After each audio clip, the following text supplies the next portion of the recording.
Good evening, ladies and gentlemen, and welcome to yet another edition of The Short Locker. I'm Nick Amatangelo, joined with me by Joe Flaherty. We're right here in the Gentile Arena on Loyola University Chicago's campus. Looks a little different.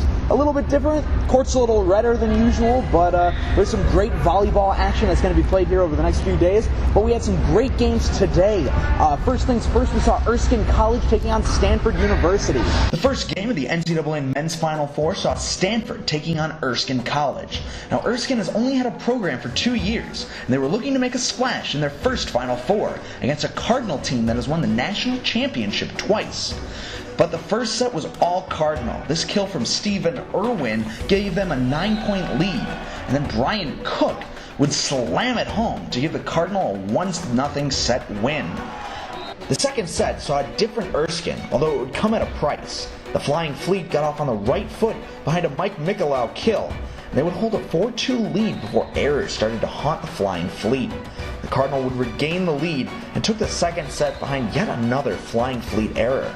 Despite hanging with the Cardinal for much of the set, Erskine only managed 5 kills while committing 7 errors and having a negative hitting percentage. The Flying Fleet had one last chance to get into the win column, but the same problems continued to plague Erskine early. This Mikolau error gives Stanford a 10-5 lead.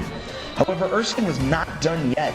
This kill from Roberto Perez Vargas brought the Flying Fleet to within 1, but the Cardinal was not to be denied. Another Erskine error gives Stanford a straight set victory over the Flying Fleet. Stanford moves on to play BYU on Thursday. Cook is your star for Stanford, while Erskine committed 22 errors on the night. Erskine head coach Derek Schmidt is happy with his team's progress despite the loss. I'm just really proud of the effort this season, and the ability to play against this level of competition makes us hungry and want to be a part of it again next year and in the future. So a great step for us in year 2, but I don't think any of these guys are satisfied, and I think they're already thinking, well, okay, what do we have to do to kind of get to that next level? Another straight set victory for Stanford, but you really got to give it to Erskine. They played a great game tonight. Yeah, and coming into this tournament, they had won 17 of their last 18 to even get here, and we have to remember that they're coming out of a conference in the Coastal Carolinas, which this is their first year of being eligible to come into the NCAA championships. This is only the second year that the program has existed, and they put up a pretty good effort, but at the end of the day, you're going to have an elite program like Stanford's. Their quality is just going to show above the rest. And I mean, if you just look at the hitting percentage, 423 to 43, like that's a pretty big discrepancy, and it's not like anyone was racking up a lot of kills or points. I mean, Cook led the way with 12 kills for Stanford, and that was the match high. So there was just a big discrepancy in like all the little things and the fundamentals that we just executed. Well, going off of that, errors were a huge story of this game. Erskine committed 22 errors. Stanford only had 6, so that's a huge difference there. And you know, at the end of the day, Stanford is just taller. Yeah. They're a bigger team. They got the height that gives them the advantage. Erskine, they played hard. They deserved their shot here, but they were just outmatched. Right, and it, like you said, it definitely showed defensively as well, because if we're talking about team blocks, it was 13-2 in favor of Stanford. And Conrad Kaminsky, he's a Midwest product. He actually played his club volleyball with Trevor Novotny, Peter Hutz, and Nick Olson up in Milwaukee when he was there. But he came through today, had 6 blocks.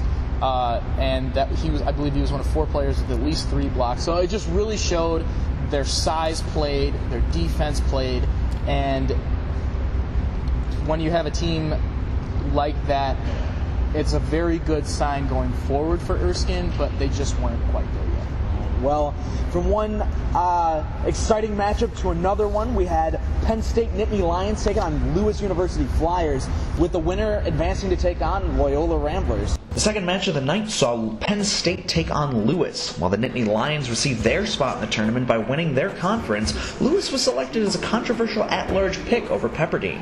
However, their fans were out in full force to cheer on the Flyers, and they had something to cheer about early, as this Bobby Walsh ace gives them an early 6-3 lead. But Penn State was not about to give up so early, and this Peter Russell kill gives the Nittany Lions a 15-11 lead. While it would take extra serves to decide the first set, Penn State would eventually walk away with it 27-25. Headed into the second set, these two teams played extremely close. This Peter Russell kill tied the second set at 10 apiece. The Flyers then took off on a 6-1 run, punctuated by this Jeff Powell kill. Greg Petty provided the final exclamation point in a 25-19 second set win.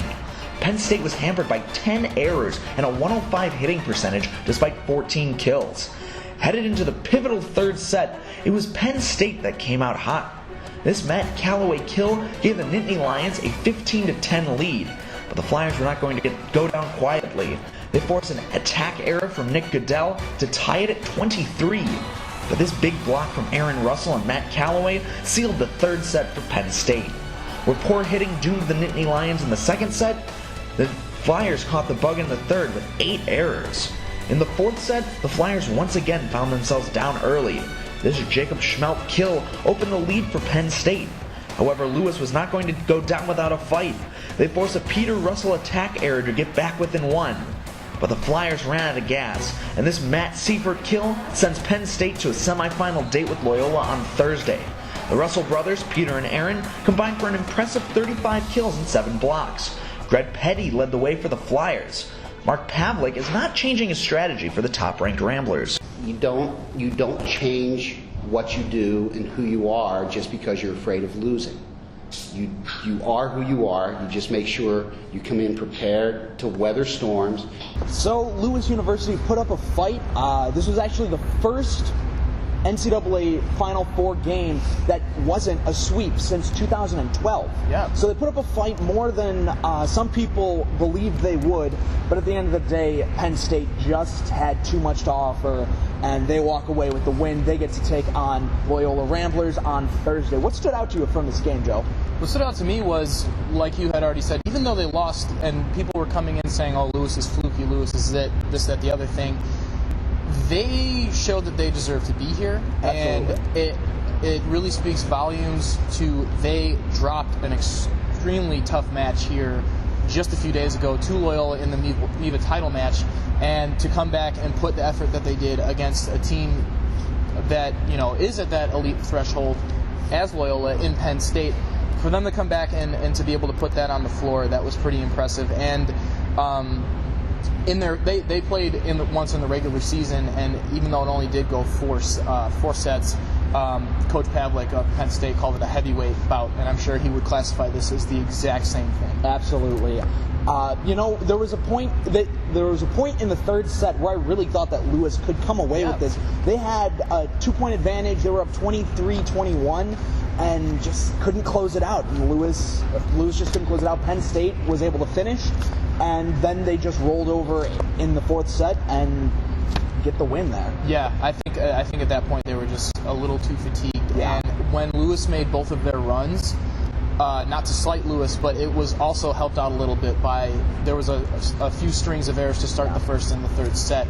That's where Lewis got ahead. They weren't really able to capitalize on their talent. They were able to capitalize on a few mistakes by Penn State. Yeah, and to that point, Penn State had 28 errors. Lewis only had 19. So that was a huge advantage for Lewis that allowed them to get back into some of these sets, even though basically every set they were down early to Penn State and had to come back. Right.